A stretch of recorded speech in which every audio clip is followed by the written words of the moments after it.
அனைவருக்கும் வணக்கம். நாம இந்த வீடியோல எதை பத்தி பார்க்க போறோம் அப்படின்னு பாத்தீங்கன்னா, எஸ்ஐக்கான கரண்ட் அஃபேர்ஸ் வந்து எம்சிக்யூல சீரியஸா கொடுத்துட்டு இருக்கோம். அந்த வகையில இன்னைக்கு இந்த வீடியோல எதை பத்தி பார்க்க போறோம் அப்படின்னா, அப்பாயின்மெண்ட்ஸ் பத்தி தான் பார்க்க இருக்கிறோம். ஸோ அப்பாயின்மெண்ட்னு ஒரு டாபிக் வந்து நமக்கு எஸ்ஐ கரண்ட் அஃபேர்ஸ்ல ஒரு டாபிக்காக கொடுத்துருக்காங்க. அந்த வகையில 2025 நடந்த அப்பாயின்மெண்ட்ஸ் பத்தி தான் இந்த வீடியோல எம்சிக்யூவா பார்க்க இருக்கிறோம். வாங்க பார்க்கலாம், ஒவ்வொரு கொஸ்டினா பார்த்துடலாம். ஃபர்ஸ்ட் கொஸ்டின் பாருங்க. The commander in chief of the defence force is அப்படின்னு கேட்டிருக்காங்க. பாதுகாப்பு படைகளின் தலைமை தலைவர் யார் அப்படின்னு கேட்டு கொஸ்டினை கேட்டிருக்காங்க. ஆன்சர் பாருங்க, தி பிரசிடென்ட் ஆஃப் இந்தியா. இந்த பிரசிடென்ட்டை பொறுத்தளவில் முதல்ல இந்த கொஸ்டின் வந்து பார்த்தீங்கன்னா ப்ரீவியஸ் இயரில் எஸ்ஐ எக்ஸாமில் கேட்கப்பட்ட ஒரு கேள்வி. இந்த பிரசிடென்ட்டை பொறுத்தளவில் பார்த்தீங்கன்னா எல்லா எக்ஸாம்ஸ்லையுமே இவங்க சம்பந்தமான கேள்விகள் தவறாமல் இருக்கும். ஸோ அந்த வகையில் பிரசிடென்ட்டை பற்றி முக்கியமாக தெரிஞ்சுக்கிறது நல்லது. இந்த பிரசிடென்ட்டை எப்படி தேர்ந்தெடுக்கிறாங்க அப்படின்னு பார்த்தீங்கன்னா, லோக்சபா, ராஜ்யசபா, அப்புறம் ஸ்டேட்ல உள்ள அசம்பிளியில் உள்ள எம்எல்ஏக்கள் தேர்ந்தெடுக்கப்பட்ட உறுப்பினர்கள் வந்து இவங்களுக்கு வாக்களிச்சு பிரசிடென்ட் வந்து தேர்ந்தெடுக்கிறாங்க. ஸோ அந்த வகையில் இந்த பிரசிடென்ட் அப்படிங்கிறது முக்கியமான டாபிக்காக இருக்கு. ஸோ இவங்களோட அப்பாயின்மெண்ட் இது. தற்போதைய பிரசிடென்ட் யாரு அப்படின்னு பார்த்தீங்கன்னா, திரௌபதி முர்மு அவர்கள் வந்து பிரசிடென்ட்டாக இருக்காங்க அப்படிங்கிறத தெரிஞ்சுக்கோங்க. இது எதுக்குன்னா ஒரு மாடல் கொஸ்டின் இதை வந்து நான் சொல்லியிருக்கேன். ஸோ நெக்ஸ்ட் கொஸ்டின் பாருங்க,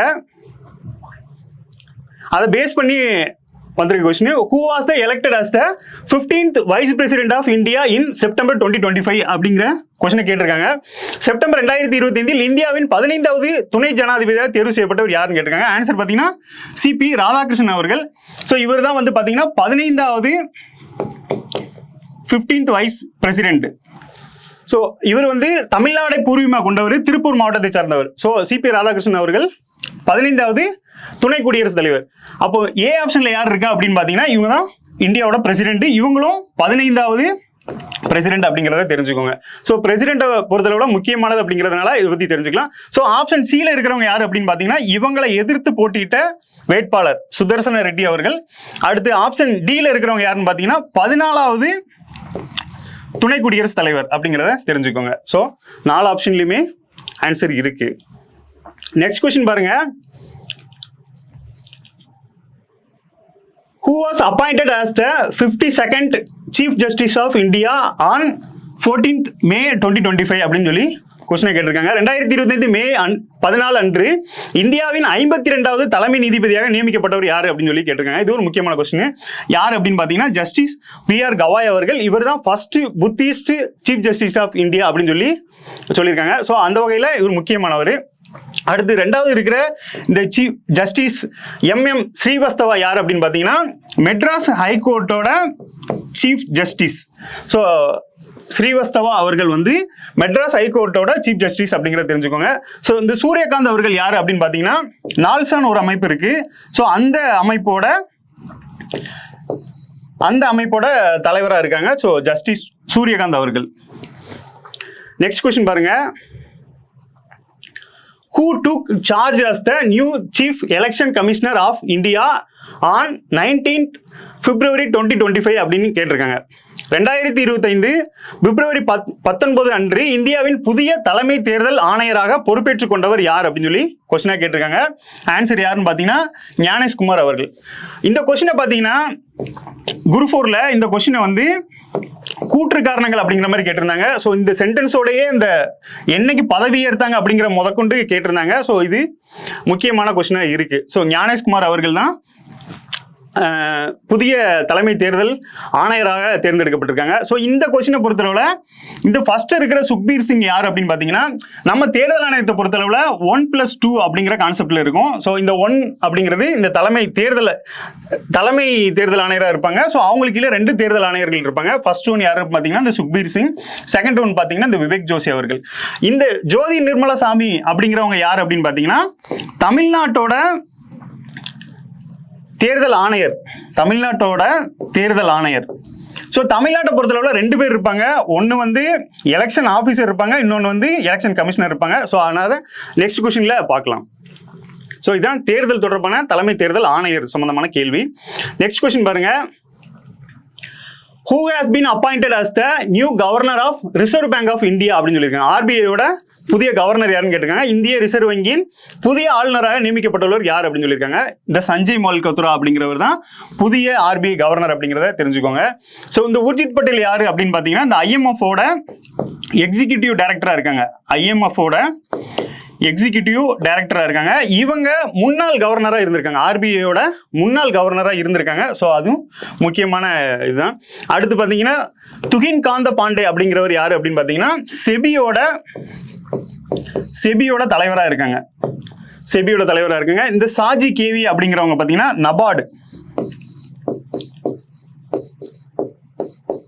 நபார்டு பேங்கோட ஹெட்டா இருக்காங்க. ஸோ இந்த நபார்டு அப்படிங்கிறதே பார்த்தீங்கன்னா இந்த ஆர்பிஐயோட துணை நிறுவனமாக தான் இருக்கும். ஸோ இதோட தலைவராக சாஜி அவர்கள் இருக்காங்க. செபியோட தலைவராக துகின் காந்த பாண்டே அவர்கள் இருக்காங்க. ஐஎம்எஃபோட எக்ஸிகியூட்டிவ் டைரக்டராக இருக்கிறது பார்த்தீங்கன்னா இந்த உர்ஜித் பட்டேல் அப்படிங்கிறது. தற்போதைய ஆர்பிஐ கவர்னர் யாரு அப்படின்னு பார்த்தீங்கன்னா சஞ்சய் மல்கோத்ரா அவர்கள். நெக்ஸ்ட் கொஸ்டின் பாருங்க. Who is the current CEO of Niti Aayog whose tenure was extended by 1 year in February 2025? அதாவது இந்த கேள்வி எப்படி கேட்டிருக்காங்க அப்படின்னு பாருங்க. பிப்ரவரி 2025 ஒரு வருடம் பதவிக்காலம் நீட்டிக்கப்பட்ட நிதி ஆயோக்கின் தலைமை நிர்வாக அதிகாரி. இப்போ இந்த 2025 ஒரு வருடம் பதவி நீட்டிக்கப்பட்டிருக்காங்க அப்படின்னா அவர் 2026 வரைக்கும் இருப்பாரு அப்படிங்கிறது தான் இந்த கொஸ்டின். அப்போ தற்போதைய நிதி ஆயோக்கோட தலைமை நிர்வாக அதிகாரி யாரு அப்படின்னு கேட்கறதுக்கு பதிலாக இந்த மாதிரி கூட மறைமுகமாக கேட்கலாம். ஸோ அந்த வகையில தான் இந்த கேள்வி கேட்டிருக்காங்க. அப்போ சிஇஓ அதாவது நிதி ஆயோக்லேயே 3 விதமான போஸ்டிங் இருக்கும். சிஇஓ யாருன்னு கேட்டிருக்காங்க. ஸோ ஆன்சர் வந்து பார்த்தீங்கன்னா பிவிஆர் சுப்பிரமணியம் அவர்கள் தான் தற்போதைய சிஇஓவா இருக்காங்க. அப்போ ஃபர்ஸ்ட் ஆப்ஷன் யாரு அப்படின்னு பார்த்தீங்கன்னா நிதி ஆயோக்கோட தலைவர். நிதி ஆயோக்கோட தலைவர் யாருன்னு கேட்பாங்க. நிதி ஆயோக்கோட ஃபர்ஸ்ட் தலைவர் யாருன்னு கேட்டாலும் நரேந்திர மோடி அவர்கள் தான். ஸோ பிரதமராக இருக்கிறவங்க தான் நிதி ஆயோக்கோட தலைவராக இருப்பாங்க அப்படிங்கிறதையும் தெரிஞ்சுக்கோங்க. அது மாதிரி திட்டக்குழுவோட தலைவரும் இந்த பிரதமராக தான் இருப்பாங்க அப்படிங்கிறதையும் தெரிஞ்சுக்கோங்க. ஸோ அந்த வகையில் ஏ ஆப்ஷன். அடுத்து வந்து சுமன் பெரி யாரு அப்படின்னு பார்த்தீங்கன்னா நிதி ஆயோக்கோட துணைத் தலைவராக இருப்பாங்க. துணைத் தலைவராக இருப்பாங்க. ஸோ சுமன் பெரி அவர்கள் துணைத் தலைவர். இந்த அரவிந்த் பணக்காரியா அப்படிங்கிறவர் யாரு அப்படின்னு பார்த்தீங்கன்னா 16வது ஃபினான்ஸ் கமிஷனோட தலைவராக இருக்காங்க. ஃபினான்ஸ் கமிஷனோட தலைவராக இருக்கிறாங்க. ஸோ அந்த அரவிந்த் பணக்காரியா அவர்கள் இவர் தான் பார்த்தீங்கன்னா இதுக்கு முன்னாடி இருந்த நிதி ஆயோக்கோட துணைத் தலைவர். ஸோ தற்போது பார்த்தீங்கன்னா 16வது ஃபினான்ஸ் கமிஷனோட ஹெட்டா இருக்காங்க அப்படிங்கிற விஷயத்தையும் தெரிஞ்சுக்கோங்க. நெக்ஸ்ட் கொஸ்டின் பாருங்க.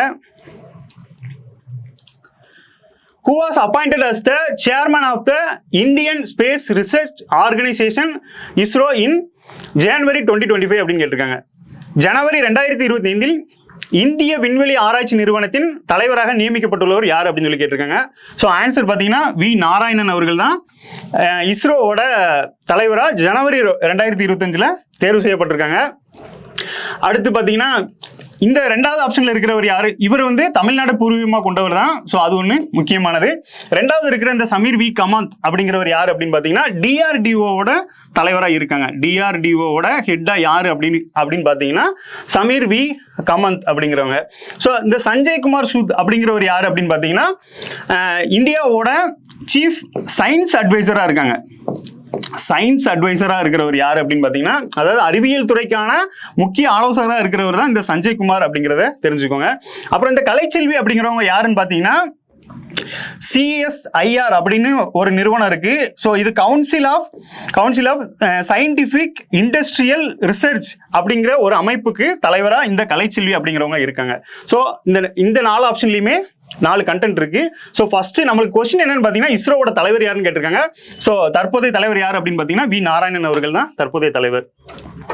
நெக்ஸ்ட் கொஸ்டின் பாருங்க. Who has been appointed as the new chairman of Union Public Service Commission அப்படின்னு சொல்லி கொஸ்டினை கேட்டிருக்காங்க. ஒன்றிய அரசு பணியாளர் தேர்வாணையத்தின் புதிய தலைவராக நியமிக்கப்பட்டுள்ளவர் யாருன்னு கேட்டிருக்காங்க. ஸோ இதுக்கு ஆன்சர் பார்த்தீங்கன்னா அஜய்குமார் அப்படிங்கிற டாக்டர் அஜய்குமார் தான் தற்போதைய யூபிஎஸ்சியோட சேர்மனா இருக்காங்க அப்படிங்கிற விஷயத்தை தெரிஞ்சுக்கோங்க. ஸோ தற்போதைய யூபிஎஸ்சி சேர்மன் யாருன்னு கேட்பாங்க. அஜய்குமார் அப்படிங்கிறத தெரிஞ்சுக்கோங்க. அடுத்து ஆப்ஷன் ஏல இருக்கிறவர் இவர் யாரு அப்படின்னு பார்த்தீங்கன்னா எஸ்எஸ்சி உங்களுக்கு தெரியும் ஸ்டாஃப் செலெக்ஷன் கமிஷன். ஸோ இதோட ஹெட் யாரு அப்படின்னு பார்த்தீங்கன்னா இந்த கோபாலகிருஷ்ணன் அவர்கள் தான் இந்த எஸ்எஸ்சியோட ஹெட். ஸோ எஸ்கே பிரபாகர் அப்படின்னு ஒரு நேம் கொடுத்துருக்காங்க. இவங்க யாரு அப்படின்னு பார்த்தீங்கன்னா டிஎன்பிஎஸ்சியோட தலைவர். டிஎன்பிஎஸ்சியோட தலைவர் யார் அப்படின்னு பார்த்தீங்கன்னா இந்த எஸ்கே பிரபாகர் அவர்கள் தான் டிஎன்பிஎஸ்சியோட தலைவர் அப்படிங்கிறத ஞாபகம் வச்சுக்கோங்க. ஸோ கேள்வி என்ன அப்படின்னா யூபிஎஸ்சியோட ஹெட் யாருன்னு கேட்டிருக்காங்க. நெக்ஸ்ட் கொஸ்டின் பாருங்க. Who has been appointed as the 9th chairperson of National Commission for Women by the Union Government அப்படின்னு சொல்லி கொஸ்டினை கேட்டிருக்காங்க. மத்திய அரசால் தேசிய மகளிர் ஆணையத்தின் 9வது தலைவராக நியமிக்கப்பட்டவர் யார் அப்படின்னு சொல்லி கேட்டிருக்காங்க. ஸோ விஜய கிஷோர் ராக்தர் அப்படிங்கிறது தான் ஆன்சரு. ஸோ இந்த கேள்வியை பொறுத்தளவில் ஆன்சர் என்னன்னா டி ஆப்ஷன் தான் ஆன்சரு. ஸோ இந்த பேரை பார்க்கும்போது உங்களுக்கு மேல் நேம் மாதிரி இருக்கும், ஆனால் இது வந்து ஃபீமேல் தான். ஏன்னா இது உமன்ஸ் கமிஷன். ஸோ உமனை வந்து மெயினாக முன்னிலைப்படுத்தி தான் இது பண்ணும். ஸோ இந்த மாதிரி ஆப்ஷன் வரும்போது நீங்கள் கன்ஃபியூஸ் ஆகிடக்கூடாது அப்படிங்கிறதுக்காக இதை எக்ஸ்பிளைன் பண்ணுறேன். ஸோ இதில் மற்ற ஆப்ஷன் பாருங்க. இந்த அர்ச்சனா பட்நாயக் அப்படிங்கிறவங்க யார் அப்படின்னு பார்த்தீங்கன்னா தமிழ்நாட்டோட எலெக்ஷன் ஆஃபீஸர். தமிழ்நாட்டை பொறுத்தளவில் 2 விதமான எலெக்ஷன் ஆஃபீஸர்ஸ் இருப்பாங்க. ஒன்று வந்து எலெக்ஷன் ஆஃபீஸர், இன்னொன்று வந்து எலெக்ஷன் கமிஷனர். இந்த எலெக்ஷன் ஆஃபீஸர் என்ன பண்ணுவாங்க அப்படின்னா எம்பி எம்எல்ஏக்கான தேர்தலை கண்டக்ட் பண்ணுவாங்க. இந்த எலெக்ஷன் ஆஃபீஸர் பார்த்தீங்கன்னா எம்பி எம்எல்ஏக்கான தேர்தலை கண்டக்ட் பண்ணுவாங்க. இந்த எலெக்ஷன் கமிஷனர் என்ன பண்ணுவாங்க அப்படின்னா உள்ளாட்சி தொடர்பான தேர்தலை வந்து கண்டக்ட் பண்றவங்க தான் இந்த எலெக்ஷன் கமிஷனர். ஸோ இவங்க 2 பேரோட நேமும் பார்த்துக்கோங்க. அர்ச்சனா பட்நாயக் அப்படிங்கிறது எலெக்ஷன் ஆஃபீஸர், ஜோதி நிர்மலா சாமி அப்படிங்கிறவங்க வந்து பார்த்தீங்கன்னா எலெக்ஷன் கமிஷனராக இருக்காங்க. ஸோ ஏஎஸ் குமாரி அப்படிங்கிறவங்க யார் அப்படின்னு பார்த்தீங்கன்னா தமிழ்நாடு உமன்ஸ் கமிஷனோட ஹெட்டாக இருக்காங்க. ஸோ இந்த ஏஎஸ் குமாரி அப்படிங்கிறவங்க தமிழ்நாடு உமன்ஸ் கமிஷனோட ஹெட்டாக இருக்காங்க. ஸோ நம்மளுக்கு கேள்வி என்னன்னு பார்த்தீங்கன்னா நேஷனல் கமிஷன் ஃபார் உமனோட ஹெட் யார் அப்படின்னு கேட்டிருக்காங்க. விஜய் கிஷோர் ரக்தர் அப்படிங்கிறதா ஆன்சர். நெக்ஸ்ட் கொஸ்டின் பாருங்க. இது ஒரு ப்ரீவியஸ் கொஸ்டின் தான். மேட்சஸ் த ஃபாலோயிங்ல கேட்டிருக்காங்க. அதாவது ஷிவ் நாடார் அப்படிங்கிறவர் யார் அப்படின்னு பார்த்தீங்கன்னா ஹெச்சிஎல் நிறுவனத்தோட ஃபவுண்டர். ஸோ இதில் இந்த 3 பேரும் பார்த்தீங்கன்னா ஃபவுண்டராக இருப்பாங்க. இவங்க வந்து சிஇஓவாக இருந்திருப்பாங்க. ஃபர்ஸ்ட் யாருன்னா ஷிவ் நாடார் அவர்கள் ஹெச்சிஎலோட ஃபவுண்டராக இருந்திருக்காங்க. அடுத்து 2வது பார்த்தீங்கன்னா நாராயணமூர்த்தி. இவர் யார் அப்படின்னு பார்த்தீங்கன்னா இன்ஃபோசிஸோட ஃபவுண்டரு. அசீம் பிரேம்ஜி வந்து பார்த்தீங்கன்னா விப்ரோவோட ஃபவுண்டரு. இந்திரா நூயி அவர்கள் வந்து பெப்சி அண்ட் கோவோட சிஇஓவாக இருந்திருப்பாங்க. ஸோ இந்த கேள்வியை பொறுத்தளவில் நமக்கு அப்பாயின்மெண்ட்னு பார்க்கும்போது அதாவது சமீபத்தில் அதாவது ப்ரீவியஸ் இயரில் கேட்ட கேள்வி தான் இது. இந்த வகையில் இப்போ இதை பேஸ் பண்ணி நம்ம என்ன பண்ணலாம் அப்படின்னா இந்தியாவிலே முன்னணி நிறுவனங்கள், வெளிநாட்டில் இந்தியாவோட நிறுவனங்களோட தலைவர்கள் அப்படிங்கிற கான்செப்ட் வந்து இது மூலமாக நம்ம எடுத்துக்கலாம். ஸோ இந்த வகையில் இந்த கொஸ்டினுக்கான ஆன்சர் பார்த்தீங்கன்னா 2341 அப்படிங்கிறத ஆன்சர். ஸோ இதை பேஸ் பண்ணி நெக்ஸ்ட் கொஸ்டின் பாருங்க. Who has taken over as the new chairperson of Tata Trust அப்படின்னு சொல்லி கொஸ்டினா கேட்டிருக்காங்க. டாடா தொண்டு நிறுவனத்தின் புதிய தலைவராக நியமிக்கப்பட்டவர் யார் அப்படின்னு சொல்லி கேட்டிருக்காங்க. ஆன்சர் பார்த்தீங்கன்னா நோயல் டாடா அப்படிங்கிறது தான் ஆன்சர். ஸோ நோயல் டாடா அப்படிங்கிறது ஆன்சர். இப்போ வந்து நம்ம வந்து இந்தியாவிலேயே பெருநிறுவனங்கள் அப்படிங்கிற கான்செப்ட்ல பார்க்கும்போது இந்த டாடா அப்படிங்கிறதும் ஒரு முக்கிய நிறுவனமா இருக்கு. சமீபத்தில் வந்து ரத்தன் டாடா அவர்கள் மறைவை ஒட்டி இந்த நோயல் டாட்டாங்கிறது டாடா ட்ரஸ்டோட தலைவராக தேர்ந்தெடுக்கப்பட்டிருக்காங்க. அப்போ இந்த நடராஜன் சந்திரசேகரன் அப்படிங்கிறவங்க யாரு அப்படின்னு பார்த்தீங்கன்னா இப்போ இந்த டாடா சன்ஸ் அண்ட் குரூப்போட தலைவராக இருக்காங்க. ஸோ டாடா சன்ஸ் அண்ட் குரூப்போட தலைவராக இருக்கிறவங்க தான் இந்த நடராஜன் சந்திரசேகரன் அவர்கள். இந்த கிருத்திவாசன் அப்படிங்கிறவங்க யார் அப்படின்னு பார்த்தீங்கன்னா இதோட சிஇஓவா இருக்காங்க. இந்த டாடா சன்ஸோட சிஇஓவா இருக்காங்க. ஸோ எல்லா நிறுவனத்திலுமே சிஇஓ ஒருத்தராக இருப்பாங்க, தலைவராக ஒருத்தர் இருப்பாங்க. அந்த வகையில் தலைவராக யார் இருக்கான்னு பார்த்தீங்கன்னா நடராஜன் சந்திரசேகரன் அவர்கள். சிஇஓவா யார் இருக்கான்னு பார்த்தீங்கன்னா இந்த கிருத்திவாசன் அப்படிங்கிறவங்க. ஸோ இந்த ஜாம்ஜெட்ஜி யார் அப்படின்னு தெரியும் உங்களுக்கு நல்லாவே தெரியும். இவர் தான் வந்து டாட்டாவோட ஃபவுண்டர்.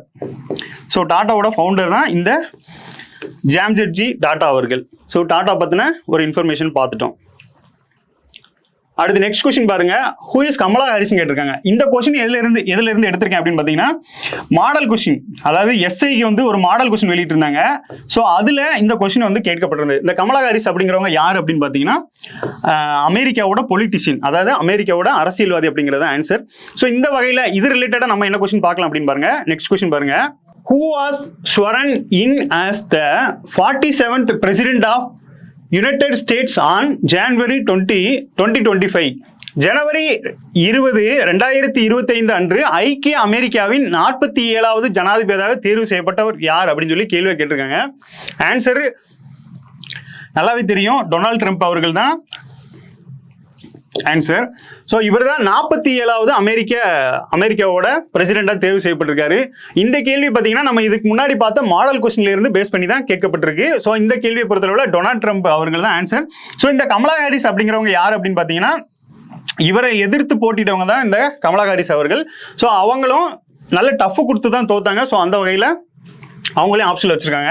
ஸோ இந்த ஜனவரி 20 அப்படிங்கிறது அமெரிக்காவோட அதிபர்கள் பதவியேற்கிற தினமாவே இதை வந்து வச்சிருக்காங்க. ரெகுலராகவே பார்த்தீங்கன்னா இந்த ஜனவரி 20 தான் இவங்க வந்து பதவி எடுத்துட்டு வராங்க. ரெகுலராக பார்த்தீங்கன்னா தெரியும். அந்த வகையில் இந்த டொனால்ட் ட்ரம்ப், கமலா ஹாரிஸ் அவர்கள் ஸோ ரெண்டு பேரோட இதுவும் கொடுத்துருக்காங்க. நெக்ஸ்ட் கொஸ்டின் பாருங்க. Who has recently appointed as the new CEO International Cricket Council அப்படின்னு சொல்லி கொஸ்டினை கேட்டிருக்காங்க. சமீபத்தில் சர்வதேச கிரிக்கெட் கவுன்சில் புதிய தலைமை நிர்வாக அதிகாரியாக நியமிக்கப்பட்டுள்ளவர் யார் அப்படின்னு சொல்லி கொஸ்டினை கேட்டிருக்காங்க. சஞ்சோக் குப்தா அப்படிங்கிறவர் தான் சமீபத்தில் நியமிக்கப்பட்டிருக்காங்க. ஸோ இந்த கொஸ்டினை பொறுத்தளவில் ரெண்டு ஆப்ஷன் கன்ஃபியூஸ் பண்ணுற மாதிரி இருக்கும். என்ன அப்படின்னு பார்த்தீங்கன்னா இந்த ஜெய்ஷா அவர்கள் வந்து ஐசிசியோட தலைவராக இருக்காரு. ஆனால் நம்ம கொஸ்டின் என்ன கேட்டிருக்காங்க அப்படின்னா சிஇஓ யாருன்னு கேட்டிருக்காங்க. இந்த சஞ்சோக் குப்தா அப்படிங்கிறவர் தான் சிஇஓவா இருக்காரு அப்படிங்கிற விஷயத்தை தெரிஞ்சுக்கோங்க. இந்த மாதிரி கன்ஃபியூஸ் பண்ற மாதிரி இருக்கும்போது தான் நம்மளுக்கு கேர்லெஸ் வர்றதுக்கு அதிகமான வாய்ப்புகள் இருக்கு. அந்த வகையில் பார்த்தீங்கன்னா நம்ம நார்மலாகவே எல்லாருமே ஒரு 60-70% வரைக்கும் எல்லாருமே போட்டுருவாங்க. ஸோ இந்த கன்ஃபியூஸ் பண்ணுறது அப்புறம் வந்து தெரியாத கொஸ்டின் எப்படி அடிக்கிறது அப்படிங்கிறத தெரிஞ்சுக்கிட்டோம் அப்படின்னா ஸோ நம்ம ஈஸியாக கிளியர் பண்ணிடலாம். ஸோ அந்த வகையில் இந்த மாதிரி கன்ஃபியூஸ் பண்ணுறத நல்லா பார்த்துக்கோங்க. நெக்ஸ்ட் கொஸ்டின் பாருங்க. Who has been elected as the president of International Big Cat Alliance June 2025? சர்வதேச பெரிய பூனை கூட்டணியின் தலைவராக தேர்ந்தெடுக்கப்பட்டவர் யாரு அப்படின்னு சொல்லி கேட்டிருக்காங்க. இந்த பூபேந்திர யாதவ் அப்படிங்கிறவர் தான் சர்வதேச பிக் கேட்ஸ் அலைன்ஸோட ஹெட்டா இருக்காங்க. ஸோ இது இந்தியாவோட நடவடிக்கையால் உருவாக்கப்பட்ட ஒரு அமைப்புன்னு சொல்லப்படுது. இந்த வகையில் இந்த பூபேந்திர யாதவ் அவர்கள் யார் அப்படின்னு பார்த்தீங்கன்னா இந்தியாவோட என்விரான்மெண்ட் மினிஸ்டர், அதாவது சுற்றுச்சூழல் மற்றும் வனத்துறைக்கு வந்து அமைச்சராக இருக்கிறாங்க. ஸோ இவங்க தான் பார்த்தீங்கன்னா இந்த பிக் கேட் கூட்டணிக்கு தலைவராக இருக்காங்க அப்படிங்கிற விஷயத்தையும் தெரிஞ்சுக்கோங்க. இதில் இருக்கிற ஃபர்ஸ்ட் ஆப்ஷன் பார்த்தீங்கன்னா நம்ம இந்தியாவோட பிரைம் மினிஸ்டர் நமக்கு தெரிஞ்சது தான். இந்த ரவி அகர்வால் அவர்கள் யார் அப்படின்னு பார்த்தீங்கன்னா டைரக்ட் டேக்ஸோட ஹெட்டாக இருக்காங்க. நேரடி வரிகள் வாரியத்தோட தலைவராக இருக்கிறவங்க தான் இந்த ரவி அகர்வால் அவர்கள். அஸ்வினி வைஷ்ணவ் யாரு அப்படின்னு நமக்கு தெரியும். ரயில்வேஸ் அண்டு இன்ஃபர்மேஷன் டெக்னாலஜியோட மினிஸ்டரா இருக்காங்க. ஸோ இதுலயும் 4 ஆப்ஷன்ல ஆன்சர்ஸ் இருக்கு. நெக்ஸ்ட் கொஸ்டின் பாருங்க. First female president of the international Olympic committee அப்படின்னு சொல்லி கொஸ்டின் கேட்டிருக்காங்க. சர்வதேச ஒலிம்பிக் குழுவின் முதல் பெண் தலைவர் யார் அப்படின்னு கேட்டிருக்காங்க. இந்த கிறிஸ்டி கோவென்ட்ரி அப்படிங்கிறவங்க தான் சர்வதேச ஒலிம்பிக் குழுவின் முதல் பெண் தலைவர் அப்படிங்கிற விஷயத்தை நோட் பண்ணியிருக்காங்க. இந்த கொஸ்டினை பொறுத்தளவில் ஃபர்ஸ்ட் ஆப்ஷன்ல இருக்கிற இந்த பிடி உஷா யாருன்னு பார்த்தீங்கன்னா இந்தியாவோட ஒலிம்பிக் கமிட்டியோட தலைவராக இருக்காங்க. இந்தியாவோட ஒலிம்பிக் கமிட்டி தலைவராக இருக்காங்க. சி ஆப்ஷன் கிறிஸ்டி கோவென்ட்ரி அப்படிங்கிறவங்க யார் அப்படின்னு பார்த்தீங்கன்னா சர்வதேச ஒலிம்பிக் குழுவின் முதல் பெண் தலைவராக இருக்காங்க அப்படிங்கிற விஷயத்த நோட் பண்ணிக்கோங்க. நெக்ஸ்ட் கொஸ்டின் பாருங்க. Who is the national security அட்வைசர்னு கொஸ்டினா கேட்டிருக்காங்க. தேசிய பாதுகாப்பு ஆலோசகர் யார் அப்படின்னு பார்த்தீங்கன்னா அஜித் தோவல் அவர்கள் தான் தேசிய பாதுகாப்பு ஆலோசகராக இருக்காங்க. அடுத்து ஏ ஆப்ஷன்ல இருக்கிற இந்த ஆனந்த நாகேஸ்வரன் யார் அப்படின்னு பார்த்தீங்கன்னா பொருளாதார ஆலோசகராக இருக்காங்க. இந்தியாவோட பொருளாதார ஆலோசகராக இருக்காங்க அப்படிங்கிற விஷயத்தை தெரிஞ்சுக்கோங்க. அடுத்து இந்த அரவிந்த் பனாகரியா நம்மளுக்கு தெரியும் 16வது ஃபினான்ஸ் கமிஷனோட ஹெட்டாக இருக்காங்க. நெக்ஸ்ட் கொஸ்டின் பாருங்க. ஸ்டேட் ஃபயர் கமிஷனோட சேர்மன் யார் அப்படின்னு பார்த்தீங்கன்னா சங்கர் ஜிவால் அவர்கள் தான் இருக்காங்க. அடுத்து 4th போலீஸ் டிபார்ட்மெண்ட் கமிட்டியோட ஹெட் யாரு அப்படின்னு பார்த்தீங்கன்னா சிடி செல்வம் அவர்கள். அடுத்து chairman of the 7th state finance commission யாரு அப்படின்னு பார்த்தீங்கன்னா அலாவுதீன் அவர்கள். அடுத்தது பார்த்தீங்கன்னா commission to review new criminal laws அப்படின்னு பார்த்தீங்கன்னா சத்யநாராயணன் அவர்கள். ஸோ இது வந்து சமீபத்தில் அமைக்கப்பட்ட தமிழ்நாடு சார்ந்த குழுவோட தலைவர்களோட பேரு. அந்த வகையில் பார்த்தீங்கன்னா இந்த ஃபயர் கமிஷனோட ஹெட்டா இருக்கிற இந்த சங்கர் ஜிவால் அவர்கள் பார்த்தீங்கன்னா எக்ஸ் டிஜிபியா இருந்தாங்க. தமிழ்நாட்டோட எக்ஸ் டிஜிபியா இருந்தாங்க. ஸோ அந்த வகையில் அவங்கள நியமிச்சிருக்காங்க. அடுத்து போலீஸ் டிபார்ட்மெண்ட்டுக்கு பார்த்தீங்கன்னா சிடி செல்வம் அவர்கள் chairman of the 7th state finance commission. எப்படி சென்ட்ரலுக்கு ஃபினான்ஸ் கமிஷன் இருக்கோ அதே மாதிரி ஸ்டேட்டுக்கும் ஃபினான்ஸ் கமிஷன் இருக்கு. ஸோ அந்த வகையில் 7வது ஃபினான்ஸ் கமிஷன் ஹெட் யாருன்னு பார்த்தீங்கன்னா அலாவுதீன் அவர்கள். ரிவ்யூ நியூ கிரிமினல் லாஸ், புதுசாக கொண்டு வரப்பட்ட சட்டங்களுக்கு வந்து மறு ஆய்வு பண்றதுக்காக ஒரு குழு போட்டிருக்காங்க. அது யார் அப்படின்னு பார்த்தீங்கன்னா நீதிபதி சத்யநாராயணன் அவர்கள் தலைமையில் குழு போட்டிருக்காங்க. இதுக்கான ஆன்சர் பார்த்தீங்கன்னா 3142 அப்படிங்கிறது தான் இதுக்கான ரைட் ஆன்சர். நெக்ஸ்ட் கொஸ்டின் பாருங்க. Chairman of the state education policy commission, மாநில கல்விக் கொள்கை ஆணையத்தின் தலைவர் யாருன்னு கேள்வியை கேட்டிருக்காங்க. ஆன்சர் பார்த்தீங்கன்னா டி முருகேசன் அவர்கள். இந்த டி முருகேசன் அவர்கள் தலைமையில தான் பார்த்தீங்கன்னா மாநில கல்விக் கொள்கை வந்து உருவாக்கப்பட்டிருக்கு. ஸோ இந்த வகையில் இதுதான் கேள்வியை கேட்டிருக்காங்க. ஆப்ஷன் பி பாருங்க, கே சந்துரு, நீதிபதி சந்துரு அவர்கள் தலைமையில் பார்த்தீங்கன்னா 2 குழு அமைச்சிருப்பாங்க. ஒன்று என்னன்னு பார்த்தீங்கன்னா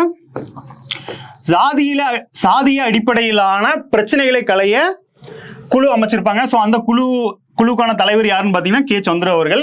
இன்னொன்று வந்து பார்த்தீங்கன்னா இந்த சிறார் இல்லங்கள் அப்படின்னு ஒன்று இருக்கும். ஸோ இந்த சிறார் இல்லங்களை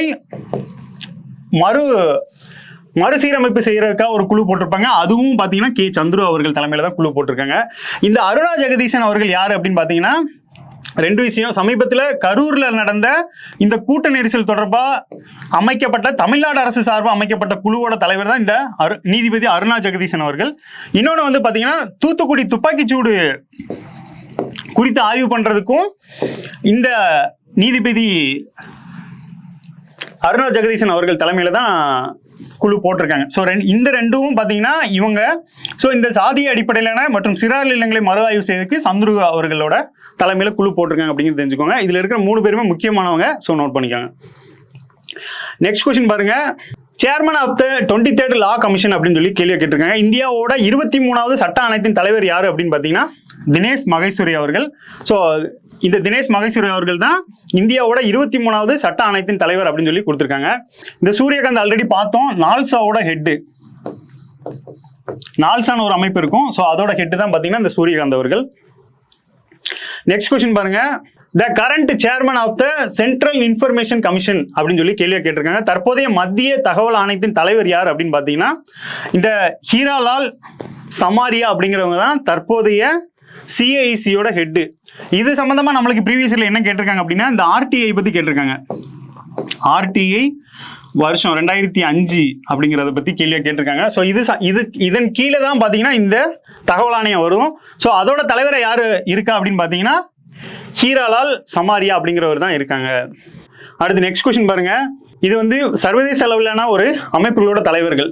யுனைடெட் நேஷனோட ஜெனரல் செக்ரட்டரி யாரு அப்படின்னு பார்த்தீங்கன்னா இந்த ஆண்டனியோ குட்ரஸ் அவர்கள் தான். WHO வேர்ல்டு ஹெல்த் ஆர்கனைசேஷனோட ஹெட் யாரு அப்படின்னு பார்த்தீங்கன்னா டெட்ரோஸ் அதோனம் அவர்கள். அடுத்து பார்த்தீங்கன்னா சார்க் அமைப்போட ஹெட் யாரு அப்படின்னு பார்த்தீங்கன்னா கோலம் சர்வார் அப்படிங்கிறதும். ஸோ நேட்டோவோட ஹெட் யாரு அப்படின்னு பார்த்தீங்கன்னா மார்க் ரூட்டோ அவர்கள். ஸோ இது வந்து டைரக்டாக தான் கொடுத்துருக்காங்க. ஸோ அந்த வகையில் 1 2 3 4 அப்படிங்கிறது ஆன்சரு. இந்த கொஸ்டினை பொறுத்தளவில் இதில் நம்மளுக்கு ப்ரீவியஸ் இயரில் எப்படி கேட்டிருக்காங்க அப்படின்னு பாருங்க. இந்த யுனைடெட் நேஷன் எடுக்கும்போது இதில் மனித உரிமைகள் கவுன்சில் அப்படின்னு ஒன்று இருக்கும். அதோட தினங்கள் கேட்டிருக்காங்க, அதோட அமைப்புகள் பற்றி கேட்டிருக்காங்க. இந்த வேர்ல்டு ஹெல்த் ஆர்கனைசேஷனை பொறுத்தளவில் கோவிட்ல இவங்க எப்படி ஒரு முக்கியமான பங்காற்றுனாங்க அப்படிங்கிறது நம்மளுக்கு தெரியும். அடுத்து சார்க்கை பொறுத்தளவில் இதை ப்ரீவியஸ் இயரில் எப்படி கேட்டிருக்காங்க அப்படின்னா ஒரு 4 அமைப்புகளை வந்து கொஸ்டின்ல கொடுத்துட்டு கீழ்காண்பவற்றில் எது வந்து உலக அமைப்புகளில் வராது அப்படின்னு சொல்லியிருக்காங்க. இந்த சார்க் அப்படிங்கிறது ஏன் உலக அமைப்புல வராது அப்படின்னு பார்த்தீங்கன்னா இந்த சார்க் அப்படிங்கிறது இது வந்து இந்த தெற்காசிய பிராந்தியத்தில் உள்ளது, அதாவது கிழக்கு பிராந்தியத்தில் உள்ளது அப்படிங்கிறதுனால இது வந்து உலக அமைப்புல வராது. இது ஒரு குறிப்பிட்ட நாடுகளுக்குள்ள இருக்கிறதுனால இது உலக அமைப்புல வராது அப்படிங்கிறது. ஸோ இதெல்லாம் பார்த்தீங்கன்னா உலக அமைப்புல வரும். ஸோ இது வந்து வராது அப்படிங்கிறதுனால இது கொஸ்டினா நம்மளுக்கு ப்ரீவியஸ் இயர் எஸ்ஏ கொஸ்டின்ல வச்சிருந்திருக்காங்க. இந்த நேட்டோ பத்தி உங்களுக்கு நல்லாவே தெரியும். இந்த உக்ரைன் ரஷ்யா வார் பத்தி நிறைய கொஸ்டின்ஸ் கேட்டிருப்பாங்க. இந்த நேட்டோ வந்து உக்ரைன் வந்து இணையறதுக்காக தான் அந்த பிரச்சனை நடந்துட்டு இருக்கு. ஸோ இந்த நேட்டோவில் பார்த்தீங்கன்னா நேட்டோவை பற்றி மாடல் கொஸ்டின்லையும் ஒரு கொஸ்டின் கூற்று காரணங்கள்ல வச்சிருந்திருக்காங்க. ஸோ கூற்று காரணங்கள்ல இந்த நேட்டோ பற்றி வச்சிருந்தனால அதோட தற்போதைய தலைவர் யார் அப்படின்னு பார்த்தீங்கன்னா இந்த மார்க் ரூட்டோ அப்படிங்கிறது. ஸோ இது எல்லாமே ப்ரீவியஸ் இயர் அடிப்படையில் தான் கேள்விகளாக எடுக்கப்பட்டிருக்கு அப்படிங்கிறத தெரிஞ்சுக்கோங்க. நன்றி. மீண்டும் அடுத்த வீடியோவில் சந்திப்போம். சுரேஷ் IAS அகாடமி வெற்றியின்